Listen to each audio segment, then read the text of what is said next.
ఎవరిది కాటన్ పాడు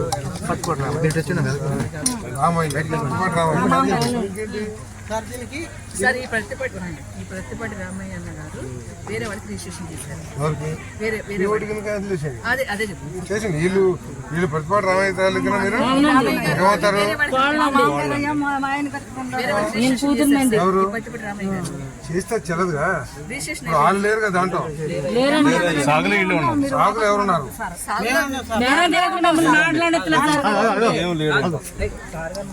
సాగులు ఎవరున్నారు? వీళ్ళు ఉన్నారా? స్టేటస్ కో కదా పోనీ. ఓకే, కోర్టు రిజిస్ట్రేషన్ చేయించుకొని తెచ్చుకుంటారు అనుకోండి, అప్పుడు ఇచ్చేద్దాం. సాగులైతే వీళ్ళు ఉన్నారు కదా, స్టేటస్ కంటే ఏంటి? వీళ్ళు సాగు చేసుకోవాలిగా. స్టేటస్ కంటే ఏంటి? ఏం కాదు, స్టేటస్ కో అంటే ఎట్లా ఉన్నది అట్లాగే ఉండేయండి అని. సో వీళ్ళు ఉన్నారు చేలో, వాళ్ళు ఉంటారు వాళ్ళు ఉన్నారు కాబట్టి వాళ్ళే ఉంటారు. వేరే వాళ్ళు మార్చకూడదు.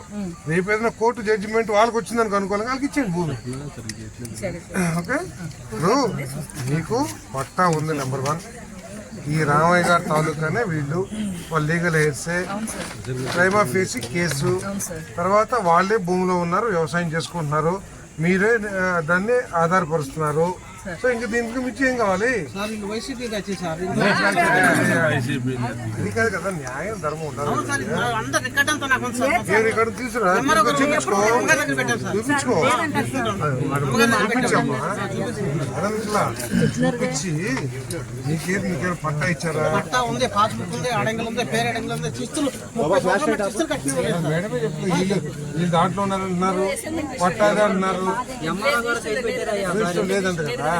నేను చూడాలి కదా, మనం నువ్వు బీజేపీ నాయకుడివి, నేను టీడీపీ నాయకుడు, ఒక జనసేన నాయకుడు. మనం న్యాయం చేయాలి, అన్యాయం చేయకూడదు. అది నేను చెప్పాను. మన పార్టీ కాకపోయినా ఉన్నది ఎంఆర్ఓ గారు చెప్తారు, వాళ్ళు ఉన్నారు.